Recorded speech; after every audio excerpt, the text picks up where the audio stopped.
welcome to Wrestling and Everything, Coast to Coast, with your host, Buddy Sotelo, Esquire, and the author of Grindhouse, Art House, and Wrestling Flicks, plus all sorts of great movies that we've talked about many times, Evan Ginsberg. Great to be on, Russ. And Mike Lano is MIA. We're putting out an all points bulletin. We might patch him in, as we say. We'll fix it in post, as I've always said. That's one of my favorite lines, even though I hate doing it. So, I mean, granted, we don't have a guest here tonight, but there is a lot of stuff to talk about, because we haven't really had a show about, anything wrestling related in the last couple of weeks. We've had wrestling related, but not on like the big scene, in wrestling. We've had wonderful guests, but we weren't really talking about the WWE. We weren't really talking about WrestleMania. We certainly have not talked about just the reprehensibleness of TKO announcing their corporate profits and not even 24 hours later pulling the plug on 22 WWE talents. More than 22. They just released New Day and yes, that's right. And Jeff Cobb, yes, Mateo, yes, and the other guy. I was going to bring up Jeff Cobb because I worked with Jeff a number of cards back in Wrestling for Charity here in the Bay Area. Let's talk about it now since we're mentioning it. I've seen him live. The guy's tremendous.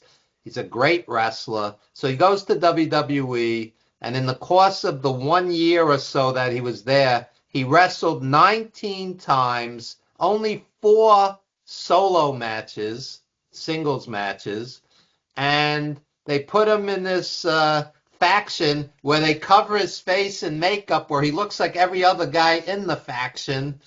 And it's like they're supposed to be quote unquote creative. It's anti-creative. You take a great wrestler and turn him into a generic guy wearing the same makeup as 10 other guys. It's and then ridiculous. You get furious that he doesn't stand out and isn't, setting the world on fire.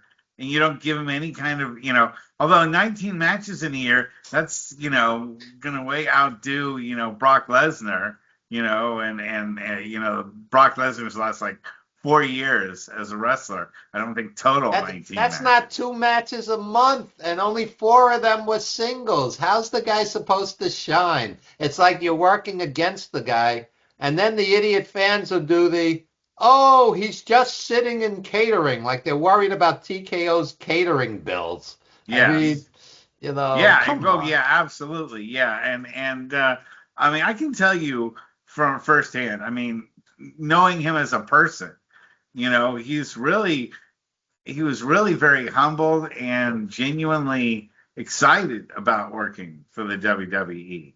And, it was not something that, he quote unquote half-assed while he was there, or he, got out of shape or did a lot of drugs or anything like that. He didn't do any of that stuff. It's not who he was. That's not who he is. He worked really hard to get to the WWE. And then for the WWE, basically, and we've seen this, I think it goes on with Triple H the way that it went on with Vince, where you have Triple H looks at people, and TKO looks at people like they're toys or they're objects, and then they're chess pieces on the chessboard, and it doesn't matter if you lose a pawn here, you lose a pawn there. Who the hell cares about the goddamn pawns? But you know what? The pawns care that they're the freaking pawns and being sacrificed for the bigger pieces. And Triple H has that like cutoff about humanity that Vince has, where it's like he forgot what it was like to be on the other side and like what it took when he was Paul Levesque, and trying to work his way into the business and didn't have everything handed to him, and people weren't making statues of him and letting him talk for 90 minutes uninterrupted on a WWE, major programming thing. He's forgotten that. He's forgotten that so many of these billionaires that we run or that we're seeing now, or multi-mega millionaires, have lost that contact with humanity, their touch with humanity.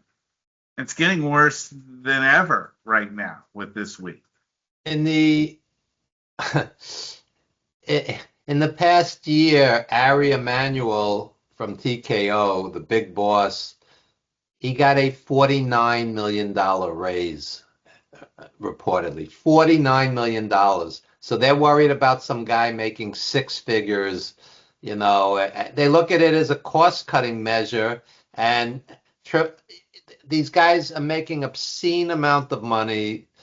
Triple H and Stephanie are worth like $400 million reportedly, even if that's exaggerated. What if they they're never only worth made another nickel for the rest of their lives, their children's lives, their children's children's, their grandchildren's children, they'd still never even touch that money. And I know they earned it, quote unquote, but it's absolutely obscene how they then turn around and say, but we got to cut these people. We got to, we've got to hoard the talent so that AEW doesn't have it. But then we'll just be like a child that holds on to toys and says, this is mine, and then sticks them in the closet and never plays with them.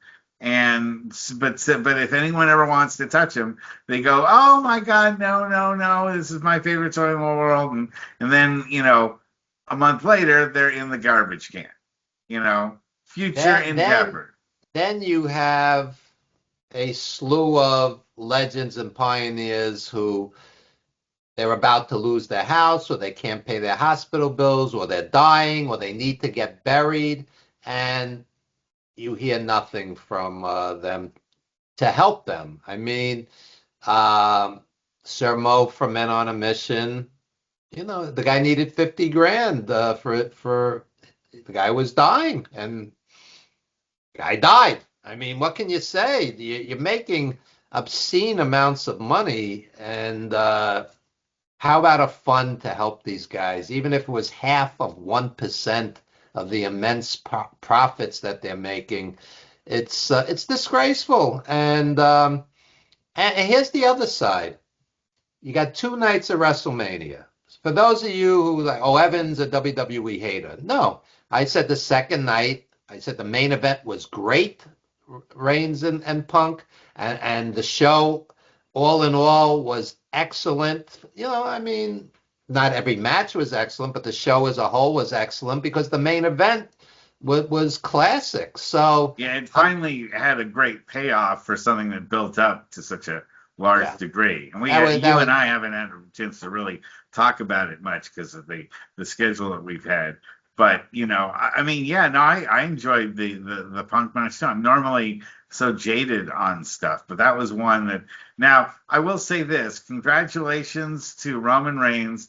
I am very much looking forward to his reign as new WWE Championship and both title matches that he will have while he's during this 4-year they say he's reign. Working every Raw for the next 8 weeks or something, but will he even wrestle, or is he just talking? Working does not mean wrestle.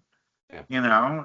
But I have a feeling we could go like another 4-year reign by Roman Reigns and have like 4 title matches. Brock Lesnar wrestled 22 times the entire decade. Yeah.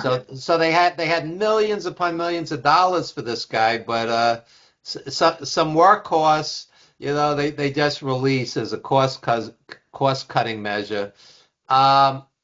Basically, a guy like Mateo, who they just released, Jeff Cobb.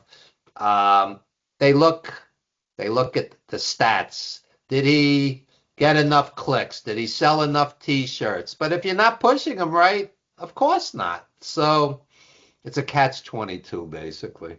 Well, and I mean, let's also mention of all the other wrestlers that were let go. You had the Wyatt family, all unceremoniously dismissed. They didn't even wrap up their angle, with with the million matches you had in the 2 nights of the WWE, creative couldn't have found a way to just quote unquote wrap up whatever they were doing with them. Well, And getting back to the point I started to make, you have 2 nights of WrestleMania. You have one of the greatest talent bases in the history of the business. You have the biggest budget in the history of the business. How can you not put together 2 great nights of wrestling? It's like they're not capable. That first night was a stinker. It was instantly forgettable for the most part. And then the well, the second night Gunther was match very was good. good. The Gunther match was good, but you could have just taken that match, put it on, day two, gotten rid of like the Finn Balor match, you know, Gunther's and always good. But I didn't like the screw job finish. But no, I didn't like the Gunther's screw always good. job finish in 7 out of 9 matches. Pretty much, they had some kind of run in or some kind of interference. It seemed, you know, The it first was night, the second night there was less of it. Yeah. yeah. No, the second night felt more like a traditional WrestleMania with good matches up and down the card and a good build to a great match at the end. It wasn't let's have CM Punk and Roman Reigns in the first match, and then we'll just slide our way down from there. You know, um, and there could be an argument said to do that. So that you don't have so much wrestling fatigue by the end of the second day. But I thought that Punk and Reigns delivered for them, having watched that much wrestling over 2 days. They actually managed to deliver a match that no one had really seen, especially from those two guys together. I mean, those guys are both in their 40s, and Yeah. they really pulled it off. I was impressed. I was actually at a WrestleMania party for the first time in decades, a WWE pay-per-view party. Um, and it was nice to sit with um, one guy's an indie heel manager, um, Chris Craven, who we've Oh had on the yeah. show. We've had Yes. him on the show, a friend of mine. Yeah, we got to get him And back on. yeah, oh yeah, yeah. And there were indie wrestlers who were uh, there, and there were regular folk and kids, and it was just happy. It was happy, and the show was good, and the main event was great, and it's like I kind of got it. Like, WWE can be this positive experience. Night two, night one was everything that was wrong with WWE. So it was almost schizophrenic. It was like it was two different promotions, and now they're saying a lot of the major pay-per-views are going to be 2 days because they're doubling their money. It's all about greed, and they're doubling the commercials, endless commercials throughout. The commercials don't even bother me as much if it's before and after the match, like they did at WrestleMania. But on Raw or SmackDown, when you take a quality main event and you have 2 commercial breaks, 7 or 8 commercials each, it just kills the match dead. So again, going back to the ironically named creative, how is it that the endless entrance, the promos, the sing-alongs are more important than the actual wrestling? This is a The choice. kids dig it. I don't know. It's a good To me, the question. wrestling is, I'm watching wrestling because, believe it or not, I want to see wrestling. You know. Oh, I know, and it's but I mean, if they're willing to get people to pay all this stuff, and they're just gonna argue back, the lovers and the defenders of Triple H and TKO are gonna say, the market dictates what works and what is good, and if you make money doing it, then you obviously have a quality product. And that's not true, but it's in America, unfortunately, that is often the sign of success is how much did you make? And, was it a financial gain for them? And TKO, as much as we've bashed them and everything, were laughing at the bank, all their way to the bank. And I think they almost enjoy the idea of them flaunting their wealth and like saying, we're making all this money and we're going to cut a bunch of people 24 hours later.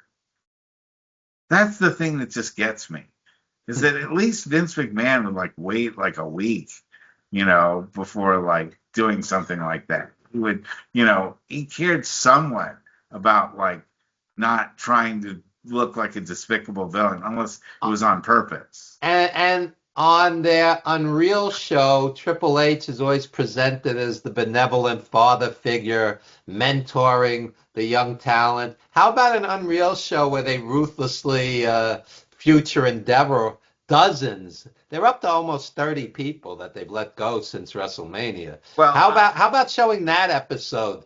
Where Triple H and the boys are sitting there ruthlessly cutting people, including married couples where you're losing both incomes and people that have relocated for the opportunity. I And guess TKO would respond back and say, well, at least we didn't do it during the holidays. okay, well, um, I would I would beg to differ when up and down the line the execs that you know you know an enormous pay raises and bonuses. So it's not that the money isn't there. They're looking at these wrestlers as numbers on a spreadsheet. Why don't you unload some of the creative team if a lot of the product is crap? For the most part, WWE fans said night one of WrestleMania was a stinker. It's not just Yes. me being critical or Yeah, you no, it being was. critical. And you just there was no energy because they just everyone was waiting for the big matches to happen on Sunday. So, it was just it had a real like tacked on like Saturday night's main event vibe going on, you You know. should see the prices for the tickets at Madison Square Garden for Saturday night's main event. It's insane I for a believe it. mediocre TV show. Thousands of dollars ringside. Well, So Saturday night's main event meant so much back in the day when I was in college. When it first came out, because the idea of wrestling on like a network television station was like a mind blowing concept. But now that's not a mind blowing concept because, what's more mainstream than wrestling at this point? We've seen it on ESPN, we've seen it on USA, we've seen it on, Sci-Fi Network, for God's sakes, one of wrestling. the ESPN sportscasters, I forget his name, was saying, "I don't understand how grown men could like wrestling." Oh, And yeah, that was a big what's the issue. guy's name? You would know better than me. Oh, yeah, no, I'll have to look it up, but yes, continue with this. But this was a big issue. Yeah, so I always say that wrestling, like anything else, when done right, is an art form. When done right, you could have a horror Rob film that's Parker. Rob right, right, Parker. right, right. You could have a horror film that's a masterpiece, or you could have a horror film that's grindhouse schlock. And I like grindhouse. I'm just saying it could be absolute garbage. So it's the same thing with wrestling. When you have a Roman Reigns and CM Punk go 35 minutes, and But you know what? Why is that any? I mean, what I'm saying, I get what you're saying, but also, why can't you like an SD Jones versus King Kong Bundy match? You know, if what you want to see is the squared circle, why is that wrong to be entertained by such a thing when everyone likes, unless you say you don't like any fictitious entertainment whatsoever, and all you watch are documentaries and biographies, and you'll never watch any like staged performance, including Shakespearean. So, I got news for the folks that are, highbrow, that nobody dies in a Shakespearean play or opera. You know, nobody actually gets stabbed with a sword. I mean, some You of them know, are based on real people and real history, but that's a it's different story. that's Yeah. a different story Yeah. exactly. But anything that's fictitious, nobody, shoots anybody in any westerns, or Tom Hanks never shot anybody in Saving Private Ryan. Well, I'll take it to another place. I'm betting that a Roman Reigns or CM Punk who could go 35 minutes without water, without any kind of you Time know out. timeout or substitution. I'm betting they're better athletes than the guy who punts on an NFL team. I would pick Reigns Oh, I agree or with that. What one thing a lot of people don't know is that 10 minutes, 15 minutes of wrestling is the equivalent of playing like all 40 minutes of a basketball game. Yeah, especially if It's it's a singles match and it's all yeah, on you. I've gone in, I mean, like yourself, you did it many, many more times than I did, but I've done some heel managing and just the lights on you, sure. it could suck your energy out in a few Or the minutes. exact opposite. We did a show once in Galt. We did it on December 30th, 31st. It was no, we did it on December 30th. Okay.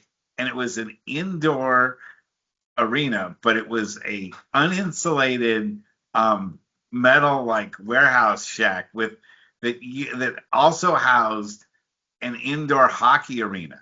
It was So we freezing. had we had the ring on top of the ice in the arena, and fortunately, at least my character had Buddy Sotelo has a suit and tie and all that stuff. So I was like, okay, I'm all right. But like the poor wrestlers who were all in their tights and stuff were like absolutely. In fact, I remember seeing Mike Modest, whose gimmick was to throw the water on his head before he came into the match. He threw the water on his head, and it actually you could see like the steam like coming off of it because the heat from his head was like able to, Wow. yeah, it was that cold. Wow.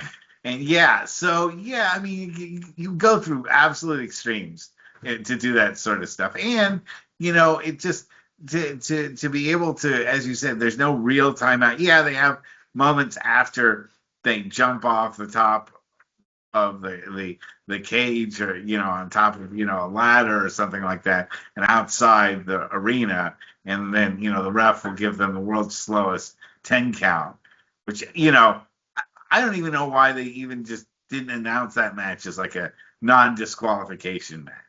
Would have made a little bit more sense. I mean, to have a ref in there outside counting, like when normally, I mean, count of 10 would have had those guys out like about a third of the way through the match. If he had really counted a 10 count, if the ref had really counted a true 10 count on those guys. But, you know, nonetheless, the drama was there, and I agree to say that to be an adult, you have to deny your ability to enjoy the things that you enjoyed as a kid. Unfortunately, is the direct message that I got from my father. And I will say I resent him for that. And I mean, he's been gone a couple of years, but I resent him for like not being able to accept the things in life that, I found entertaining and that millions of other people found entertaining. And he wouldn't be entertained by it because he just felt it was beneath him. And that's what this other guy Rob was saying. Well, somebody could argue that watching grown men play professional sports, you know, It's just a game. it's just a game and you're playing with a ball, and why is this such a priority? Anybody could be smug and condescending. I mean, That's true. it's an art to shoot a ball, hit a ball, kick a ball. You could If you're also diss anybody's hobbies. You could just say, what you like collecting stamps, where you care about little pieces of paper that have glue on one side of them and print on the other. Why would you do that? You care about rocks. You collect rocks. what's your problem? You collect comic books are meant for babies. See, I would argue that again, when something is done artfully, then it transcends the mediocre ones. Mouse, M-A-U-S, won the Pulitzer. It's graphic novels. It's about the Holocaust, Yeah, and it's it's a tremendous book. tremendous.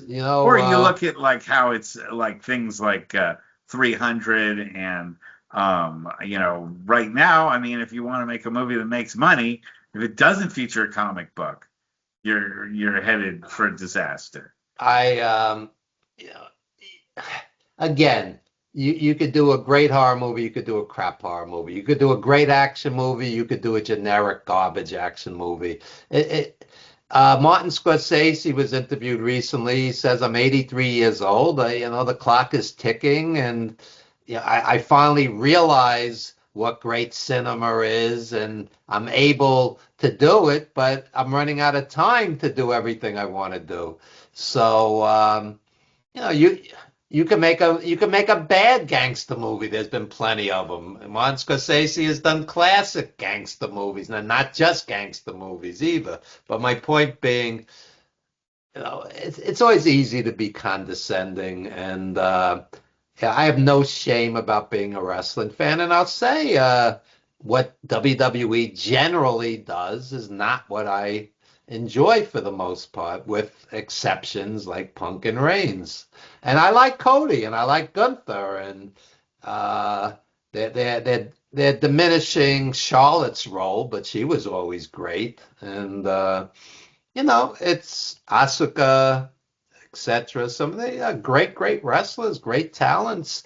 It's how you choose to present it. I don't. Seth Rollins, I think they work against them. You don't need the endless entrance, the endless music, the endless sing along, the silly outfits. Just let the guy wrestle. The guy's a great wrestler. So, So tell everyone about uh the uh the show that you did today earlier. um, we worked the K&S WrestleFest, major convention, and it's always like a mixed blessing, these conventions, and I'll tell you why. Um, on the one hand, you're seeing a lot of your heroes who are not physically in good shape. They're walking very gingerly. They're stooped over, some of them. Um, the toll all those bumps take on them, the arthritis as they're older. Um, it's sometimes it's painful to see what's come of some of them. Others, you know, they look great, and they've somehow managed to, in spite of it all, come out well on the other side with money, with their health, with you know. I was sitting opposite Kurt Angle today, and right opposite him, and guy couldn't be any nicer, and he seemed Get to him be on in. the show. Well, I don't know him Yeah, personally, but yeah. I was sitting with Chris Michaels, early ECW champ under Eddie Gilbert before Paul Heyman came in. So Chris Michaels will tell you, you know, as an ECW early ECW star, he was making less money than doing jobs in WWF. And that's the dilemma that some of these guys have, that I have a family, I have kids, I have a mortgage. It's great to be a star on an indie, but sometimes you have to sacrifice the ego for the family. And I'll tell you, a lot of these guys, even if they're not super famous, they have books in them, boy, because they went up and down those roads, and they experienced it all, the good, the bad, and ugly of it. And it's it's nice to see old friends. It's nice to have some of the wrestlers recognize you, or people are always like, "Oh, I love the wrestler. Thank you for helping with the wrestler," and it makes me feel good. But even conventions, it's the good, the bad, and ugly of the business. Some of the vendors are lovely, lovely people. Some of them are, hustlers, and oh, we could get this guy dirt cheap and make a few bucks off of him. Don't offer him more than this, and it could be an ugly business and it could be a beautiful business. Wrestling has taken me to places and experiences and people I never would have had. I've been to wrestling in Mexico, wrestling in England, involved in different films, different places, different legendary people as friends. It's a lot of pain and pleasure in this business, boy. Extremes, absolute. Like Dusty Rhodes used to say, "Wine and dine with kings and queens," and slept in streets and ate pork and beans. If I hope I'm not misquoting him, but basically that's the gist of it. How many people were at the convention? Eh, it's hard to say. It's a packed small room, maybe 150, 200. It's hard.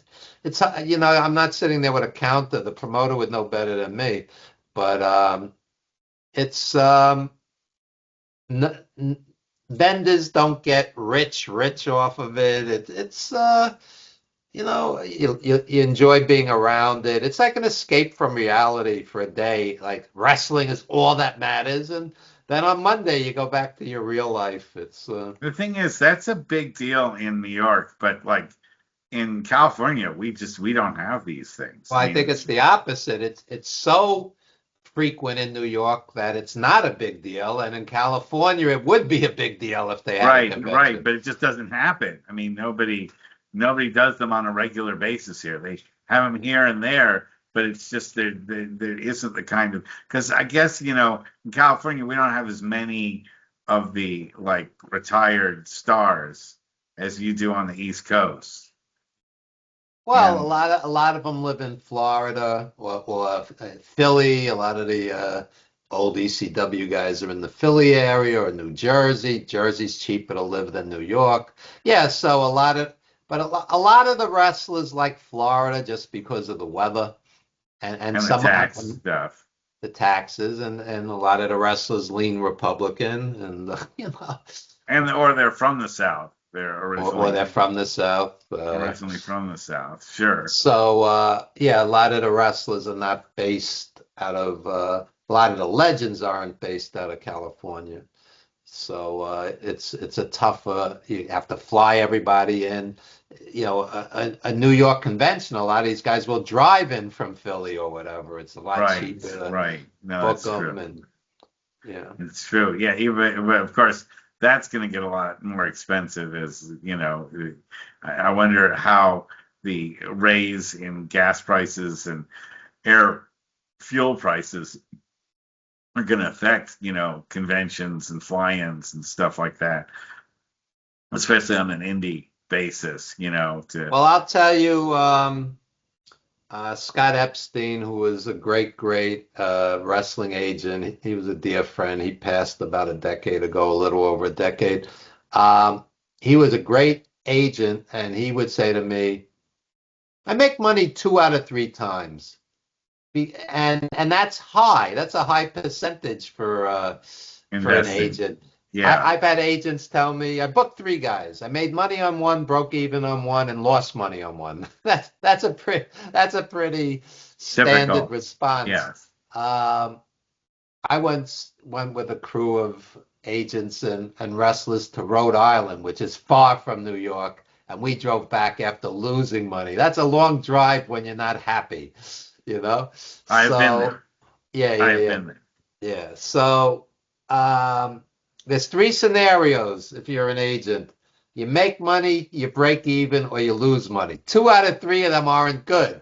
So, it's not. Let me take this another step. And you can in my book Wrestling Rings, Blackboards, and Movies. That's my previous book. I talk a lot about the autograph circuit, the convention circuit. Um, it's like the playing field has been leveled for the most part. There's exceptions, like the San Diego Comic-Con's a huge deal, and Sylvester Stallone or a major star will be there. That's different. But many of these conventions, it's an ex-wrestler sitting next to an ex-boxer, sitting next to an actor who hasn't had a hit in 30 years, sitting next to a TV star who hasn't had a hit in 20 years, sitting next to a rocker who hasn't been on the charts in forever, sitting next to a porn queen, sitting next to whomever. Celebrities, famous, but what happens after the glory? They go to conventions. Why, pray tell? Most need the payday. They need the payday. And that's why they're there. And it's not that glamorous. And you get the now disheveled, bloom is off the lily, ex-Playboy centerfold from 1987. And, she's trying to collect the payday, etc., so on. And it's not that Well, glamorous. that's almost a perfect segue to my next topic, which was sure. I watched the first couple episodes of Netflix's Hulk Hogan Real American. Oh, I'm glad you brought that up because I watched the first 2 episodes. Perfect. And I'll tell you honestly, I am not a huge Hogan fan. As an old school fan who didn't like the direction Vince took it with the cartoonish characters and sports entertainment, and I was not a huge Hogan fan.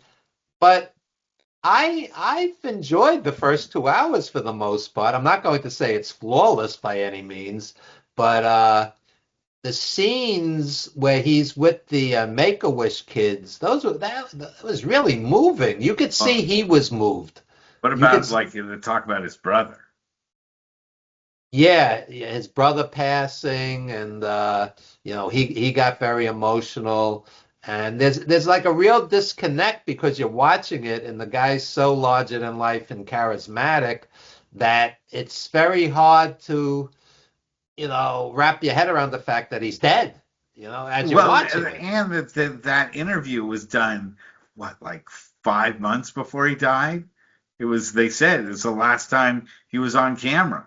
And it just is so uncanny that they would do this full life expose, full documentary on his life, and then he'd be gone within just 3 or 4 months after. Well, I wouldn't say it's an expose because they didn't go deep into the. Well, that's episode 3. We haven't gotten to 3 and 4, which are gonna do more of that. It's the build. He didn't look healthy. I guess hindsight's 100%. His skin looked a little leathery, and he looked tired, and he had huge bags. You see him working out. You see him working out, but he was hobbling around, and he you could see he was struggling to a degree, and I walked away from. And again, I've only seen half of it, so I'm still reserving judgment, but. We could talk about it next week. Absolutely. I'll be through the other 2 episodes. Yeah, me too. Next week. But for the most part, I almost dreaded watching it because a lot of these WWE documentaries, it's all the build-up to WrestleMania 3 and the greatest event in sports entertainment history. And I thought they would go that route for the zillionth time, and they didn't. You kind of saw him, warts and all. And I mean, again, you can't review something that you've only half seen. I'm going to leave it till next week when we come back. But see what it says that we saw. What I saw, I for the most part enjoyed. And as an old school fan, I enjoyed Piper Hogan and Hogan Orndorff and Hogan Savage. But many times, like I go to Madison Square Garden, that transitional period, and there's Greg Valentine who went an hour with Backlund. They actually held up the title in New York. They had a finish that was controversial, and they said the WWF title is held up in New York. Next month they'll decide who the champion is, and of course Backlund won. But so Valentine would come in and have these long, drawn out battles with Backlund that were great, great classic matches. And then Hogan would pin him in 8 minutes with the leg drop. And as a fan, I was disappointed. But ironically, as a friend, Valentine said to me, those were You love easy that. nights. It was a piece of Yeah. cake. I made good Yeah. money. With Hogan on top, we made good money, and it was easy. And he wasn't getting punched in the head with a chain, like in the NWA. Well, So and they said themselves, in the documentary, they were saying that, if you knew you were wrestling on the card with Hogan on it, you were going to get a much better payday than you would when it was the house shows that didn't feature Hulk Hogan on it. I see, though, you can see in the documentary, I think, one of my perceptions of it is that Terry Bollea goes in and out of being Hulk Hogan. There's times where he's Terry Bollea talking. And then, when he talks about what's going on in the ring, suddenly he kind of goes into the Hulk Hogan mode. And I'm not sure, even at a certain point in time, Terry Bollea could actually discern whether he was in that mode or not. yeah, I could actually give you an example of that because I was there. So they do the whole segment on DiBiase and Hogan at the Garden, Hogan debuting at the Garden. Were you And at at that one, match? Were you I at was that there. match? Yeah, I Wow, was there. It's nice. Nice. 1979. Nice. So during that interview, Hogan refers to it as the main event, and it absolutely wasn't. It was just a prelim. It was a prelim. Backlund main evented. Backlund was the champion. And I don't remember if there was an intercontinental match, but there was always a tag team championship match. This was low on the card, and Yeah, people barely knew who Hulk Hogan was at yeah. that So stage. in either he's exaggerating or lying, or at 70 years old or whatever, 71 years old, he didn't remember. But the filmmakers should at least edit something that's wrong. You don't want to put wrong information into a documentary. I make documentaries. 350, we made 350 days, Wrestling Then and Now, Oh, I'll tell you something funny. Film Threat, major website, reviewed Wrestling Then and Now, our film, from 2002, just out of the blue, and they gave it 8 out of 10 stars. It was basically, I was really thrilled because we shot that on pennies, on pennies. If we spent $1,000 on that movie, it was a lot.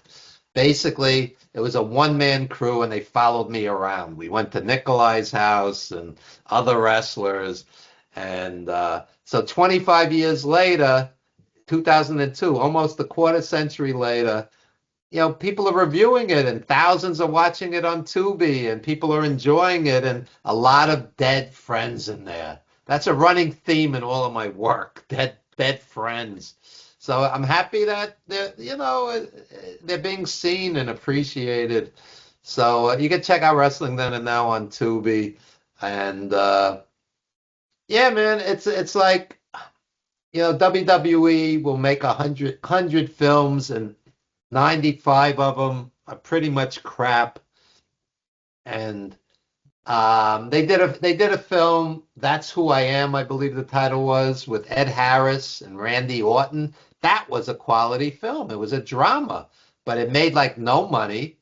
And that was an excellent little film, indie film. But to watch like Ted DiBiase with a gun shooting criminals, it's like you could do better. You could do better, you know?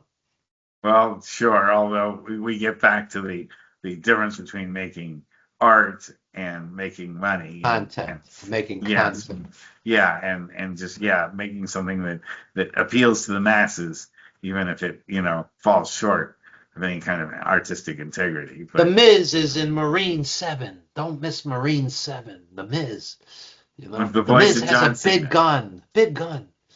with the voice of John Cena narrating, of course, I'll tell you the irony with The Miz. After 20 years of vanilla, instantly forgettable matches, I'm actually enjoying the stuff he's doing with Danhausen. He's like a good comic foil. Danhausen's hilarious. It's like for decades, WWE's bread and butter was comedy that wasn't funny, and now they have somebody that's actually funny. And He is, Danhausen. although I didn't think his WrestleMania skit was all that funny.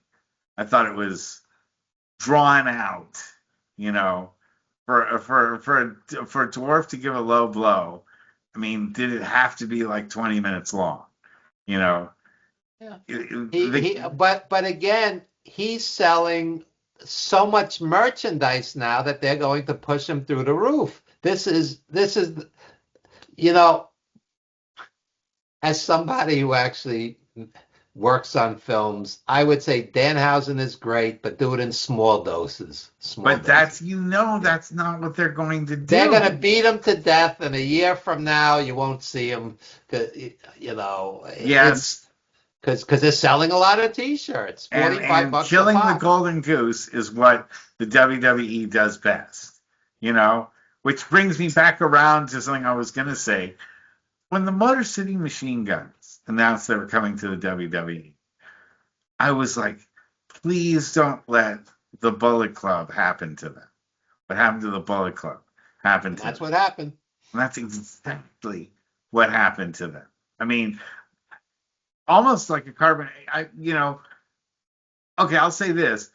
When you said you saw Gallows and Anderson singing in the WWE, that's like a super low point for an incredible tag team. They didn't make the Motor City Machine Guns that low of they didn't humiliate them on that Well, they level. basically pushed them and forgot about them. Yeah, that just and I was just like, oh, please don't let that happen to a team as talented as them. I was like, and I was really worried about them going to the WWE because, like, I just think they're going to do with you basically what they just did to Jeff Cobb, which is, and The other side of it is two guys in their 40s, got paid okay, didn't destroy their bodies, and the publicity will help them get more bookings on the convention circuit, and they'll land in TNA or AEW or wherever. but can I mean, AEW withstand adding any more of this? I mean, there's just another 22 or 24, 26 people left for, gone. I mean, AEW can't afford to always just be like the unemployment office well, or they can afford it because the guy's a billionaire, Tony Khan. What they can't afford is to squander tons of talent because they'll sit home, yeah, they'll just be on the roster and angry. not Yeah, ever doing anything, you yeah. know. And TNA just doesn't have the TNA is not run by a billionaire. So, and I mean, NWA would be nice. In fact, I've been watching NWA Power, some of the matches that they've had, and I really like them. I think they have some really good talent there. If they made their program a little bit more accessible or found a way to get some kind of like regularly televised program, on more than just YouTube. I think that NWA Power would be a fun. They're building themselves back up to the kind of thing they were doing before COVID hit, and I appreciate that a I little bit honestly, more. I haven't seen it in ages. I There's know, so much content. I know. Just between the last AEW pay-per-view and WrestleMania, I watched 28 or so matches, 3 out of 8 days, and I watched some AEW between that. You know, in a week, I saw over 30 matches. It's how much wrestling can you watch? There's Well, more to and life. yeah, we have stuff like the Hogan documentary, to watch too. Which, as I said, I also do like the fact that I mean, you can't really tell the history of the '80s without talking about how Hulkamania and WrestleMania influenced it.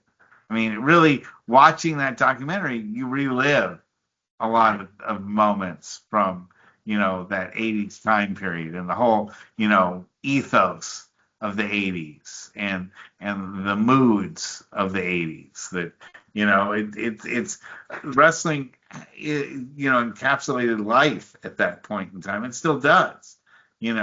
As fake as wrestling is, you know uh, uh, uh, it also emulates life so much on a regular basis.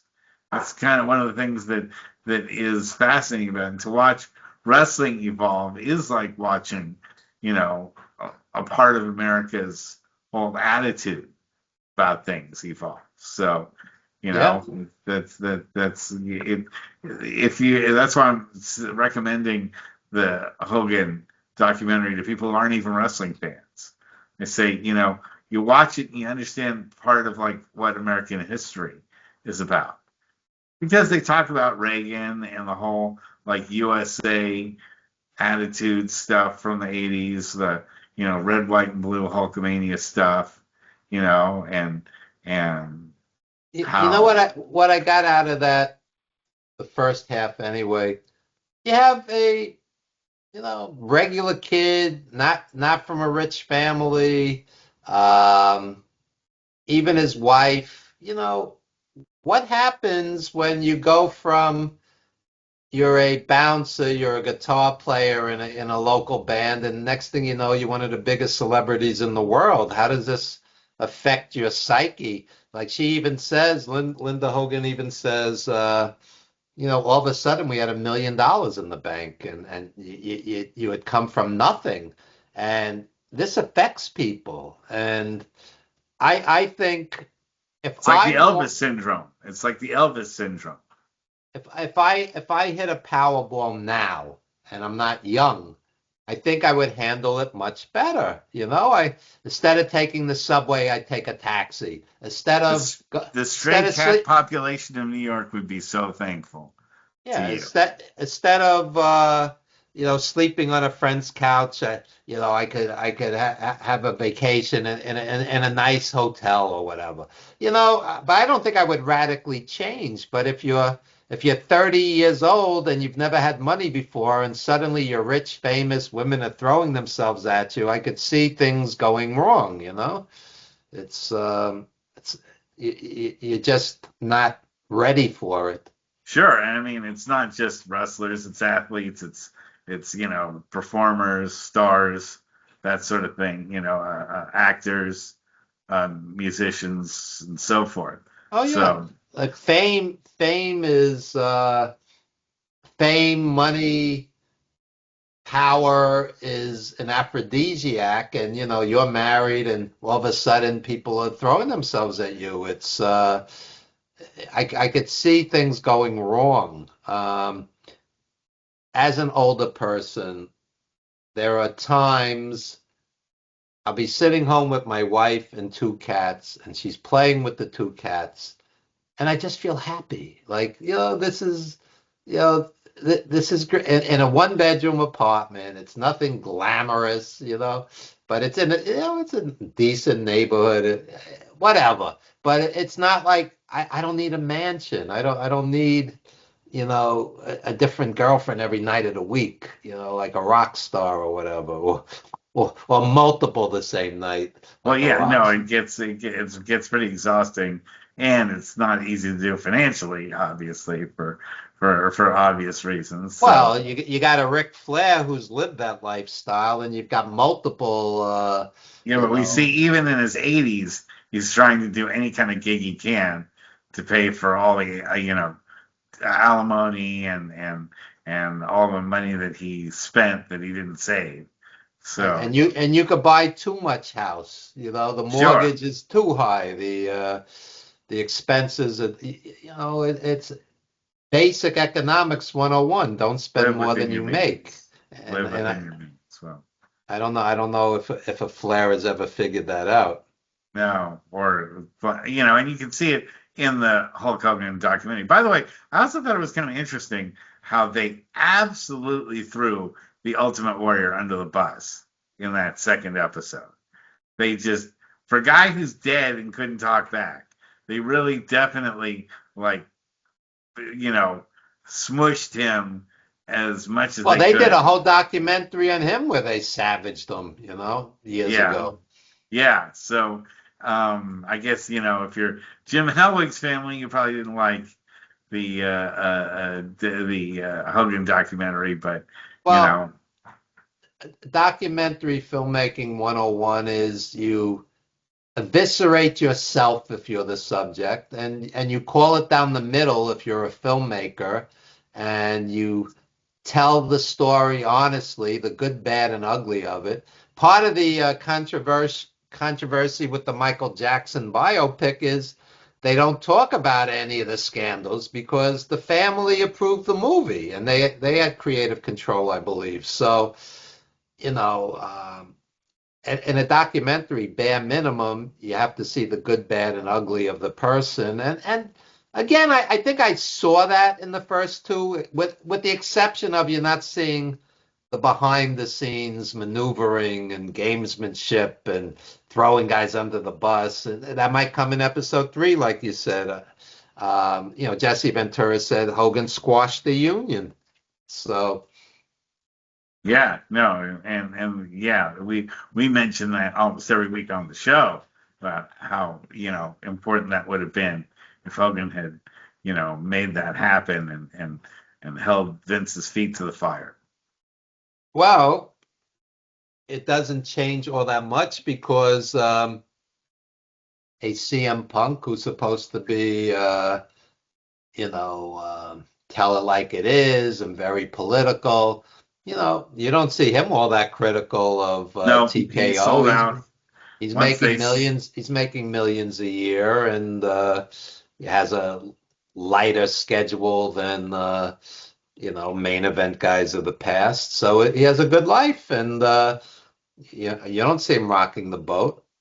Yeah, no, it's people can say they'll never do something, but as DiBiase said, everybody has their price. It's the million Oh, dollar man. keeping your mouth shut and squashing a union attempt is two different things. But you know, um, I mean, I don't see anybody standing up and go, "How come you had money for these obscene raises, but you let go 30 of my brothers and sisters, or whatever the case may be?" It's nearly 30 people.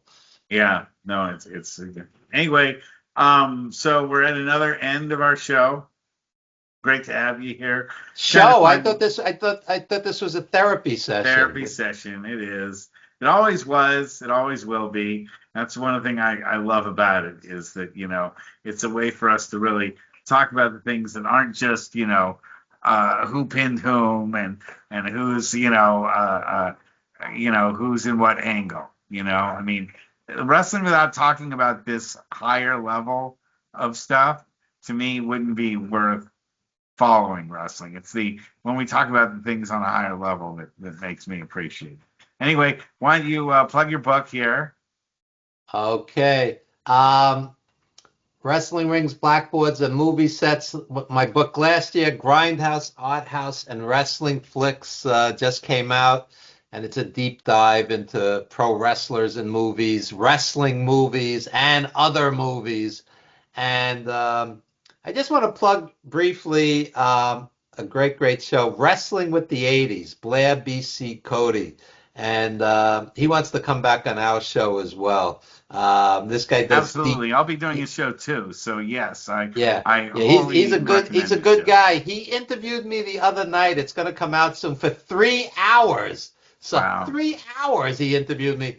So when I die, you could play that at the memorial. It's basically my whole life. Oh no, it'll be a best of 350 we'll do like a movie festival. We'll do like 350 days then and now and the wrestler have a movie Well, festival. I honestly hope that however much time I have left, and hopefully it's a lot, Yeah, it's a lot more. that there'll be other projects as well, because we do have many that we're working on, and you just hope you live to see it. And I'm in the middle of all kinds of books and film projects, and we'll talk about that in the weeks and months, and hopefully years ahead. So, Wonderful. All right. Well, we'll see everybody next week. Good night, everyone.